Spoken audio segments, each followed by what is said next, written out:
Assalamualaikum warahmatullahi wabarakatuh. Halo semua. Perkenalkan, nama saya Selina Priyanti dengan NIM A1C4200021 dari kelas reguler B R004 Prodi Pendidikan Biologi Universitas Jambi. Pada video kali ini saya akan melaksanakan praktikum perkembangan hewan secara mandiri dengan judul praktikum Sistem Reproduksi Vertebrata. Tujuan praktikum untuk mengenal bagian-bagian dari organ penyusun sistem reproduksi internal dan eksternal vertebrata serta memahami fungsinya. Setiap makhluk hidup memiliki masa hidupnya masing-masing. Nah, setelah masa hidupnya berakhir, maka dia akan mati.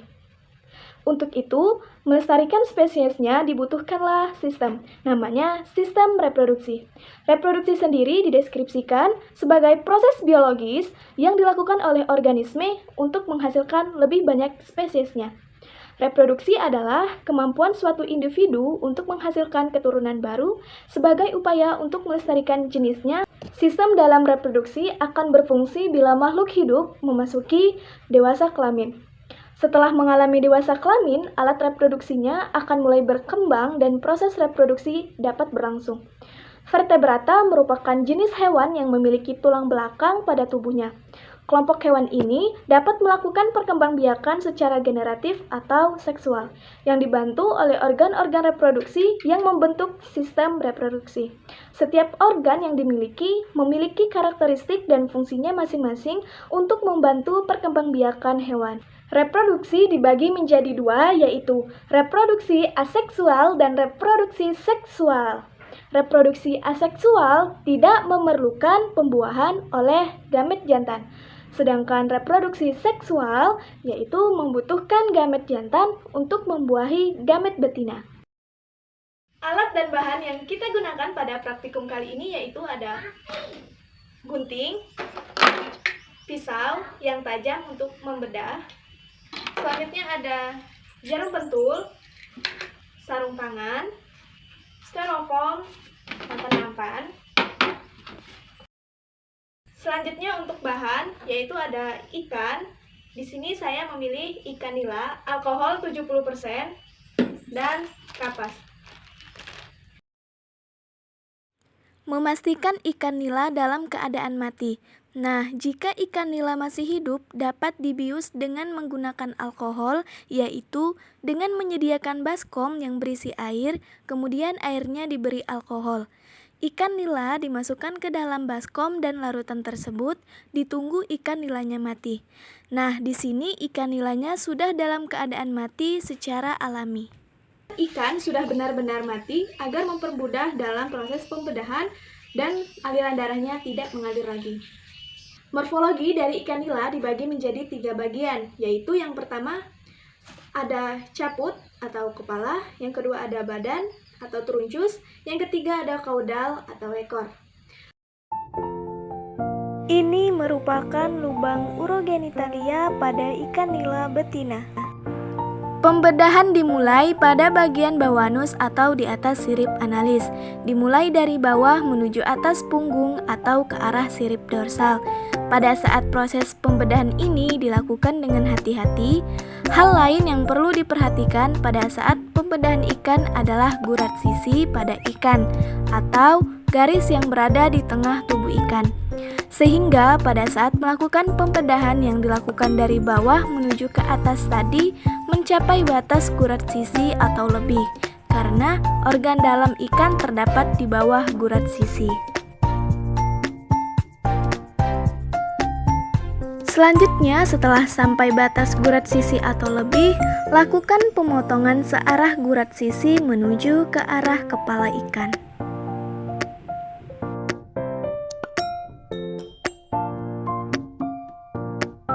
Selanjutnya, pada saat sudah sampai di dekat kepala ikan, lakukan pemotongan ke arah bawah.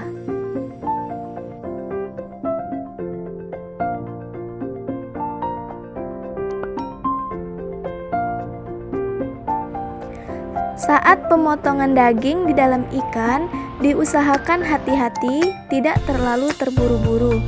Dengan menggunakan pisau yang tajam, agar organ dalam ikan tidak ikut terpotong.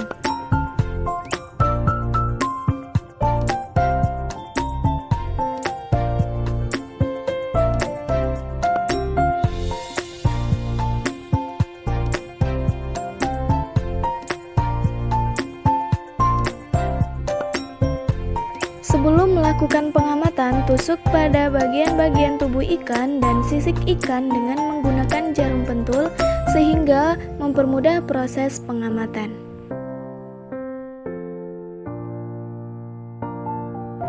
Ini merupakan gonad betina pada ikan nila, yaitu berupa sepasang ovarium.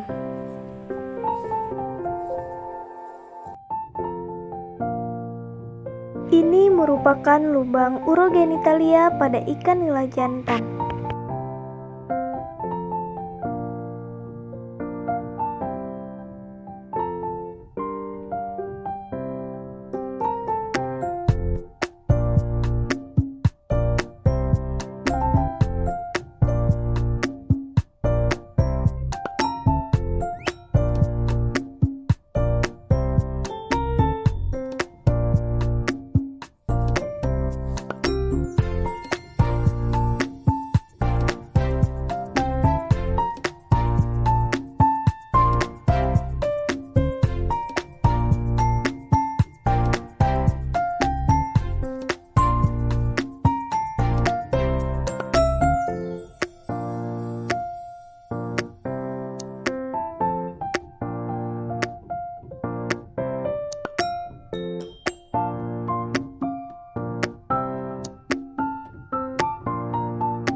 Ini merupakan gonad jantan pada ikan nila, yaitu berupa sepasang testis.